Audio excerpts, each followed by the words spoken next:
Welcome back to my YouTube channel. If you guys are new to the channel, be sure to click that subscribe button and turn on post notifications. I would like to give a special thanks to South Motors Honda for giving me time with the 2022 Honda Accord Touring Hybrid. If you're in the market for a Honda, you can come check out South Motors Honda and they will get you into a new or pre-owned vehicle. But let's talk about pricing here for the Accord Hybrid Touring. Starting price is at $37,190, including destination. This one stickers for $42,365. But let's talk about the front fascia of the Honda Accord.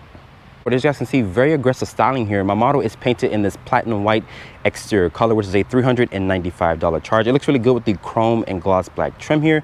And for 2022, Honda did not make any changes for the Accord because they made those changes back in 2021. They made the grille look even larger. They also gave all the Accords here full LED reflector headlights. As you guys can see, there's an automatic low and high beam function, which is an LED turn signal, LED daytime running light. There's also these LED fog lights here at the lower part of the fascia, and this area right here is functional to put an air curtain over the brakes and wheels.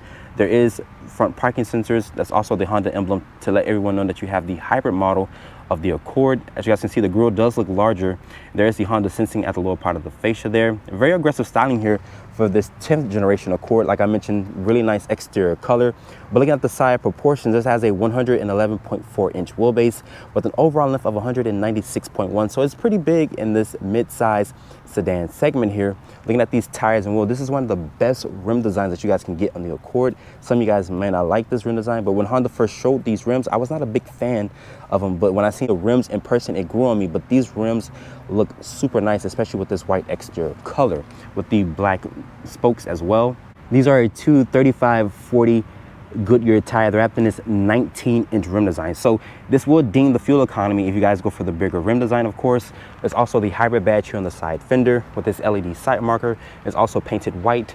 And there's also this standard size sunroof. Honda does not offer a panoramic sunroof here, but making our way to the rear of the Accord, looking at these taillights, they're going to be an LED combination, which is an LED brake light, incandescent turn signal, and reverse light. There's also the hybrid badge and touring badge here. That's the Honda emblem right there, also with the Accord badge, and shout out to South Motors right there. And looking down here, there is rear parking sensors, but there's no visible dual tip exhaust. Honda just hides it underneath the rear bumper. Open up the cargo back here. This one does have a latch there. Once you open the cargo back here, this has 16.9 cubic feet of space, one of the largest in the segment here. You can also fold the seats down to do a 60/40 split via these handles here.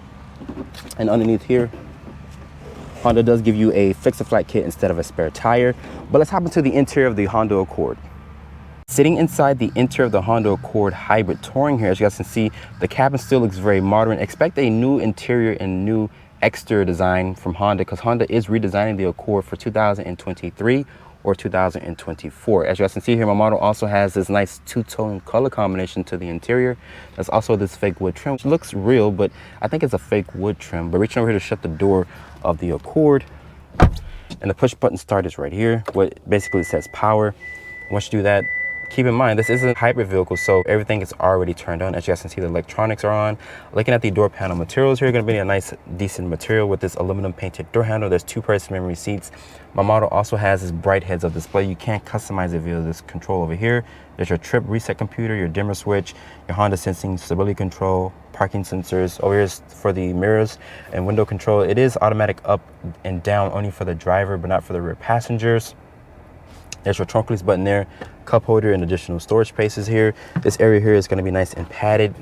Manual tilt and telescoping wheel. It does offer a good amount of range and adjustability. There's the headlight and turn signal stock. Wheel rubber stock is right there. And these paddles are for the regenerative braking. There's 4 different settings here. Nice rim design, very chunky rim. There's the Honda emblem over here for the driver's assistance. And you can also customize the heads-up display via this button here as well. There's a volume and sync and track buttons here. You can customize this partial display here. It can show you different stuff like your power and charge, eco drive, power flow, range, and fuel. Right now, with a full tank of gas, you get 592 miles. So nearly 600 miles here in the Accord Hybrid. So if you guys are looking for great cruising range, this is a really good vehicle to do it. And I've been averaging around 25.1 miles per gallon. I just got this car less than 15 minutes ago, so it's pretty good, but it's pretty good. And that's with me not even trying. The materials on the dash are gonna be a nice soft touch material. Over here is an 8-inch display. This does come standard on all models of the Accord now. There is some shortcut buttons on the side, which is home, sync, back button, track button. There's also a phone, an audio button there, volume and tune knob. This also has wireless Apple CarPlay and Android Auto. As you guys see, my iPhone 13 Pro Max is in the actual charging spot. You can close this off so no one knows where your phone is and whatnot. There's also 3-level heated and cool seats. The cool seats work freaking fantastic. There's these big knobs here for the dual climate control, and the passenger also gets 3-level heated and cool seats. Put the vehicle into reverse here, just put your foot on the brake and push in on the, it does reveal the backup camera, of course. There's also a trajectory with distance markers, front and rear parking sensors, has rear cross traffic alert, so that means the vehicle will put the brakes on for you. To go into neutral, you click this button here. To go into drive, you click D. And to go into park, you click the P there. There's an eco button, sport mode, EV mode. So this vehicle will drive an electric range. But once you go past this blue area right here, it will kick on the gas engine. There's also electronic parking brake, brake hole, big cup holder space here for your drinks. There's the key fob. There's not the newer key fob that you get on the Civic, but there's a lock, unlock, remote start, trunk release, and a panic button. This area here is going to be nice and padded. Opening up, it does reveal a good amount of storage. There's also a 12-volt in there. The seats are very supportive and comfortable. Like I mentioned, they're 3-level heated and cool seats. And above me, there's a standard size sunroof. No panoramic sunroof for this current generation. There's also a sunglass holder here. It's going to be incandescent lighting throughout the cabin. And that's how you open up the standard size sunroof. Looking at the glove compartment, it does offer a large storage. Let's talk about the infotainment system really quick. Like I mentioned, wireless Apple CarPlay and Android Auto. As you guys can see, very responsive if you're going to the Waze. It does take up the whole 8-inch display. Very snappy system. Going into the Honda interface, the same interface, very responsive. Going back to Apple CarPlay, but overall, the Accord does feel very spacious in the interior, and this interior still looks very modern, but expect a new Accord in the upcoming years. Getting into the back seat of the Honda Accord, if you guys are wondering where the battery pack lives, it lives underneath the rear seat because Honda didn't want to put it in the actual cargo area because they still want to keep that best in class. This is why you buy the Accord, because you have best in class rear legroom and also cargo space. But looking down here, Honda says you get around 40.4 inches of legroom. That's best in class, like I mentioned. There is map pockets back here for storage. There's rear air vents. There's also 2 USB ports, but they're Type A, not Type C ports. There's this hump here. I'm surprised to see that because this is a front-wheel drive car. Honda does not offer an all-wheel drive version of the Accord. The seats do feel very plush and very supportive. Looking at the door panel materials, really nice materials here. There's this fake wood trim, aluminum painted door handle. There's also 3-level heated seats. I'm surprised Honda didn't put cool seats here, but this is a nice area to rest your elbows, additional storage and cup holder space. And there is a standard size sunroof. It's going to be incandescent lighting throughout the cabin. Pulling this armrest down here, it does reveal 2 cup holders. Like I mentioned, best in class legroom. So the back seat of the Accord does feel very spacious. Let's talk about the powertrain specs here for the Honda Accord. Honda will offer this with 3 powertrains. Let's talk about the detune Type RS powertrain that Honda puts in the Accord. That's a 2-liter 4-cylinder. That powertrain makes 252 horsepower and 273 pound-feet of torque. It's the only car in the segment to be paired with a 10-speed automatic transmission. If you guys don't want that performance Accord, you can go for the base powertrain, which is a 1.5-liter turbocharged 4-cylinder, which makes 192 horsepower and 192 pound-feet of torque. And keep in mind, that is paired with a CVT transmission. If you don't want that powertrain either, Honda will happily sell you this hybrid powertrain, which is a 2-liter 4-cylinder. It rides on the Atkinson cycle. This makes 212 horsepower. It's paired with an eCVT transmission. As the Accord sits here, it weighs in around 3,400 pounds, and all Accords are still standard with front-wheel drive. Unfortunately, if you guys want to get all-wheel drive, you have to look at the other competitors in this segment. Fuel economy is rated at 44 in the city, 41 on the highway, and 43 combined. So starting off in the 2022 Honda Accord Touring Hybrid here, I have the vehicle in its EV mode. Once you reach over 25 miles an hour, the EV mode will be disabled. Just like in the Toyota Camry, I think Honda should basically beef up the battery pack, because I think this vehicle should basically cruise a little bit past 25 miles an hour on electric range. If you guys are wondering where the battery pack lives, it lives underneath the rear seat. So Honda didn't want to mess up the actual cargo space. That's why you still have best-in-class cargo. Yes, you also have best-in-class legroom, which is just super impressive. But let's talk about the powertrain specs here. Honda will offer the Accord with 3 different powertrains. You also have a top-end 2-liter 4-cylinder, which makes 252 horsepower and 273 pound-feet of torque. That's a detuned version of the Type R engine. Very great powertrain. It's the only car in the segment to offer a 10-speed auto. If you don't want that powertrain, Honda does have a 1.5 turbo, which makes 192 horsepower and 192 pound-feet of torque. That's paired with the CVT transmission.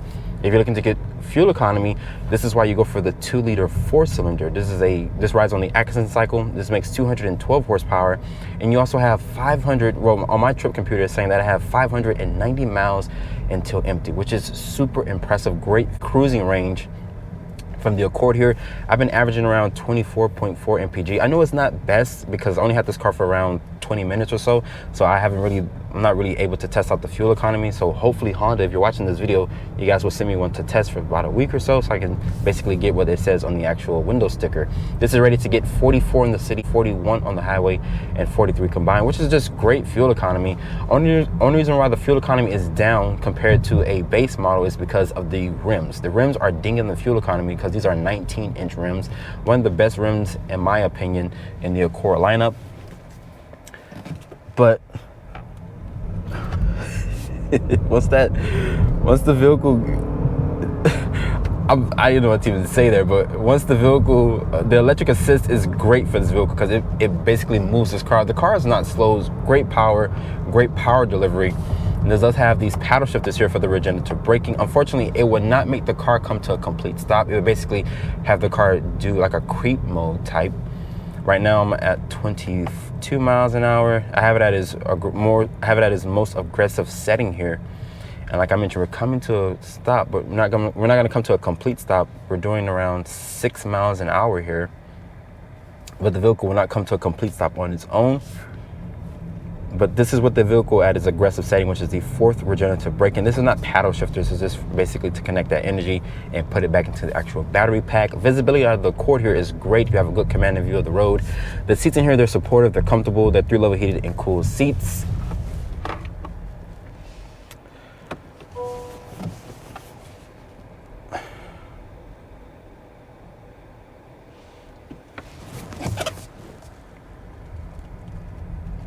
And I actually like the rim design on this particular model that I have, which is a touring model.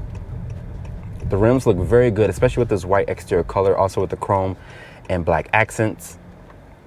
But let's put the vehicle into a sport mode here, and the gas engine kicks on. This also has adaptive suspension, so it will basically help out with the ride. And this thing is off.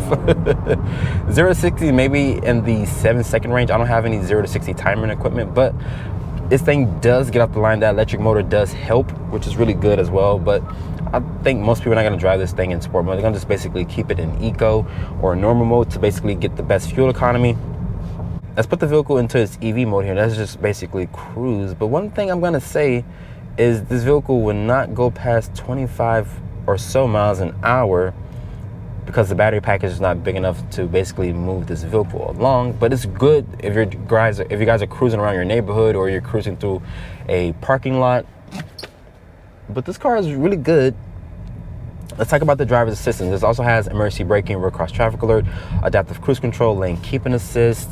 This also has this bright heads-up display, blind spot monitoring. So all the features that you guys will like in a modern day mid-size sedan, Honda does offer those driver's assistance, which is really good features.